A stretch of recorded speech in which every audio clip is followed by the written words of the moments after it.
오늘의 조선일보 사설 제목은 입법 폭주 전문 민주당이 다수당 폭거 반민주 항의한다니입니다.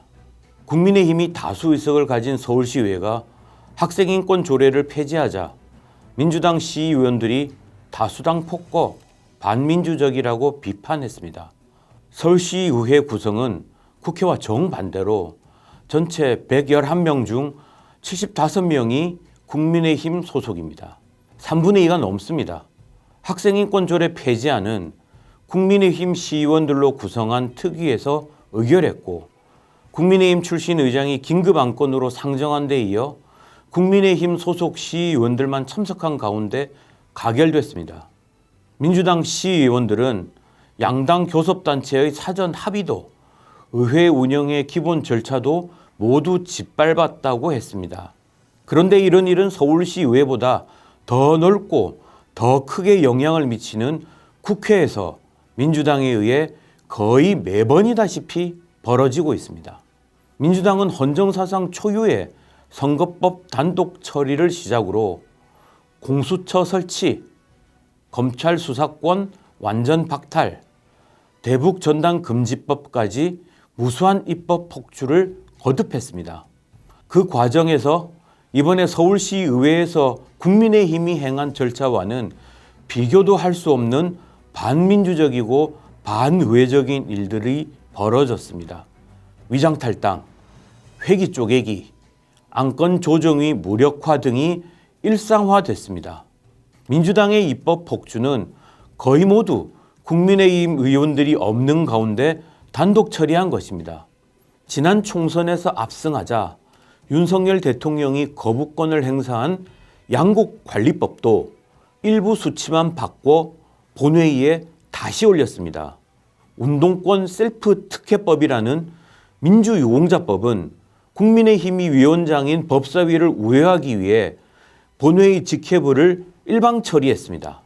새 국회가 문을 열기도 전에 입법 폭주를 시작했습니다. 최근 민주당 국회의장 후보들은 국회의장이 중립은 아니다라는 말을 공공연히 합니다. 국회법이 의장의 당적 보유를 금지한 것은 최소한의 균형은 맞추라는 뜻인데 대놓고 무시하고 있습니다. 국회 상임위원장 자리도 독식하겠다고 합니다. 민주당 전략기획위원장은 협치라는 말을 머릿속에서 지워야 한다고 했습니다. 앞으로 민주당은 국회에서 일찍이 보지 못한 반민주 폭주를 할 것입니다. 서울시의회 국민의힘 단독 처리는 횡포, 반민주라는 비판을 들을 수 있습니다. 그런데 모든 사람들이 다 이렇게 비판한다 해도 민주당만은 그런 비판을 할 수 없습니다. 그 이유가 무엇인지는 민주당 서울시 의원들이 가장 잘 알 것입니다. 오늘의 조선일보 사설이었습니다. 오늘 조선일보 사설은 역사막말 김준혁 역사특강, 양문석엔 환호, 김남국은 복당입니다. 민주당 친 이재명 조직 더민주 전국혁신회의가 당선자 모임을 갖고 이재명 대표를 지켜내고 부안해동했던 당내 기득권 세력들을 공천혁명으로 이겨냈다고 했습니다. 혁신회의는 작년 이 대표 체포동의안 표결 때 가결표를 던지는 의원들은 끝까지 추적, 색출해 정치 생명을 끊겠다고 했습니다. 체포동의안이 통과되자 수박, 비명계와의 전쟁을 시작한다고 했습니다. 불체포 특권 포기 약속은 저버린 채 이 대표의 각종 비리 혐의에 대한 방탄에 앞장섰습니다. 윤석열 정부 장관과 검사들에 대한 탄핵 때도 불참하는 의원들 실명을 공개하겠다고 했었습니다. 이들에 대한 민주당 공천은 비명횡사, 친명횡재라는 비판을 받았습니다. 그런 공천을 이들은 공천혁명이라고 했습니다. 혁신회의는 이번에 출마자 50명 중 31명이 당선돼 당내 최대 계파로 떠올랐습니다.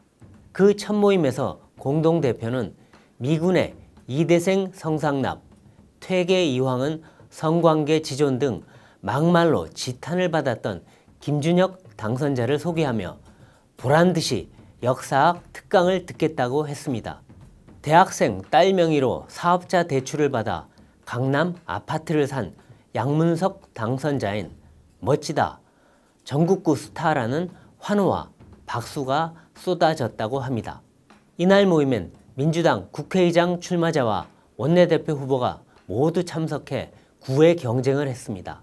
국회의장 후보들은 하나같이 국회의장의 정치적 중립을 규정한 국회법 취지를 무시하겠다고 공언하고 있습니다. 이들 입맛에 맞추겠다는 것입니다. 이들은 당대표 정무조정실장과 사무부총장, 전략기획위원장 등 주요 당직도 차지했습니다. 당을 장악하고 국회 운영까지 좌지우지할 것입니다. 국회 상임위 활동 중 거액의 코인 거래로 탈당했던 김남국 의원은 당당히 복당하면서 마녀 사냥으로 탈당을 당한 것이라고 했습니다. 친명 핵심 철험의 소속인 그는 탈당과 총선 불출마로 국회 제명을 피했습니다. 법원에 결정이 난 뒤엔 사과문까지 냈었습니다. 그러더니 총선이 끝나자 억울한 피해자라고 합니다. 오늘 조선일보 사설이었습니다. 오늘 조선일보 사설은 이화영 증거 이재명에 넘기고 공천받으려 했나라는 제목입니다. 이화영 전 경기도부지사의 쌍방울 불법 대북송금 사건 재판 자료를 민주당 이재명 대표 등에게 유출한 혐의로 기소된 현근택 변호사의 첫 재판이 어제 열렸습니다. 그는 이화영 변호인으로 이름만 올려놓고 재판엔 거의 안 나왔다고 합니다. 그런 사람이 작년 초 재판 자료를 몰래 이 대표 등에게 유출했다는 것입니다. 변호인은 재판 자료를 소송 이외의 목적으로 다른 사람에게 제공할 수 없습니다. 그간 이 대표 관련 재판에서 논란이 되어온 감시용 변호사 아니냐는 의심을 지울 수 없습니다. 작년 3월 민주당 홈페이지에 올라온 북풍 조작 수사를 멈추라는 기자회견문은 그가 넘긴 검찰 수사 자료를 근거로 했을 가능성이 있습니다. 그 직전엔 이재명 대표가 소셜미디어에 쌍방울 고위 임원의 증인신문 녹취록을 올린 일도 있었습니다. 이 대표가 받을 수도 없고 받아서도 안 되는 자료들입니다. 증인들은 자신의 말을 이 대표가 다 본다고 생각해 큰 압박을 받게 됩니다. 심각한 사법방해입니다. 작년 6월 이화영 씨가 대북송금을 이 대표에게 보고했다고 진술하자 이 대표 측근 의원이 이화영 씨 아내와 접촉하고 변호인이 민주당 측 인물로 바뀌었습니다. 그 뒤 이화영 씨는 진술을 번복했습니다.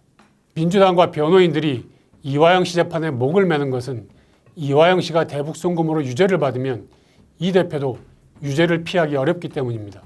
현근택 변호사는 지난 총선 때 경기도 지역 공천이 확실시됐다고 합니다. 그러다 성희롱 논란이 불거져 중도 포기했습니다. 이재명 대표 관련 사건이 다른 변호인들은 줄줄이 공천을 받아 당선됐습니다. 현 변호사가 공천을 바라고 수사자료를 유출했다면 더 심각한 범죄입니다. 오늘의 조선일보 사설이었습니다. 오늘의 조선일보 사설 제목은 절박한 병력 부족 사태, 예체능 병역 특례 재검토 불가피입니다. 이기식 병무청장이 2일 BTS 멤버도 군 복무를 하고 있다며 체육예술요원 병역 특례를 재검토하겠다고 했습니다. 올림픽이나 아시안게임, 국제 콩쿠르 등에서 입상한 체육예술인의 군 특례가 폐지될 수도 있다는 것입니다. 예체능 특례는 50년 전 스포츠와 예술 국제대회 수상을 국위 선양으로 여길 때 도입한 제도입니다. 그런데 지금은 한류 종주국이자 세계 10대 경제 강국이 됐습니다. 국위 선양으로 본다면 BTS만한 공로가 없을 텐데 그 멤버들은 병역 의무를 다하고 있습니다. 반면 경기 수준이 크게 떨어지는 아시안게임의 일부 종목은 손쉽게 금메달을 따고 무더기 병역 면제를 받고 있습니다. 한 게임도 뛰지 않고 병역 면제 특례를 누린 야구 선수도 있었습니다. 누가 봐도 불공평합니다. 저출생으로 인한 병역 자원 급감 상황에서 병역 특례는 줄이고 없앨 수밖에 없습니다. 작년 출생아는 23만 명입니다. 20년 뒤 군대에 갈 수 있는 남자는 1년에 10만 명 안팎에 그칠 것입니다. 아무리 첨단 군사 기술을 동원한다고 해도 이 숫자로 어떻게 100만 명이 넘는 북한군을 상대할 수 있습니까? 이런 미니 군대로는 통일의 기회가 와도 북한 지역 관리조차 하지 못할 것입니다. 학군 장교 ROTC 지원 경쟁률은 2015년 4.8대 1에서 지난해 1.8대 1로 급감했습니다. 작년 ROTC는 전국 대학 108곳 중 54곳이 미달이었습니다. 1,000억 원 스텔스기와 1조 원 이지스함을 운용하는 부사관도 2018년 이후 모집 정원을 채운 적이 없습니다. 육군 부사관 충원율의 경우 77%까지 내려앉았습니다. 최근 박안수 육군 참모총장은 군인력 확보에 대규모 군사작전하듯 역량을 결집해야 한다고 했습니다. 육군 총장이 지휘서신에서 병력 부족을 걱정할 정도로 상황이 심각합니다. 여성 징병제 논의도 언제까지 금기 사항일 수는 없습니다. 이미 여군은 금여의 벽이라던 잠수함 근무도 합니다. 드론 조종이나 행정 업무 등은 누구나 할 수 있습니다. 사회적 합의를 전제로 장교와 부사관만 뽑는 여성 모병제 범위를 넓히는 것도 검토할 필요가 있습니다. 세계 최악의 저출생으로 인한 병력 부족 문제는 시한폭탄처럼 째각거리고 있습니다. 상황이 너무 절박합니다. 오늘의 조선일보 사설이었습니다.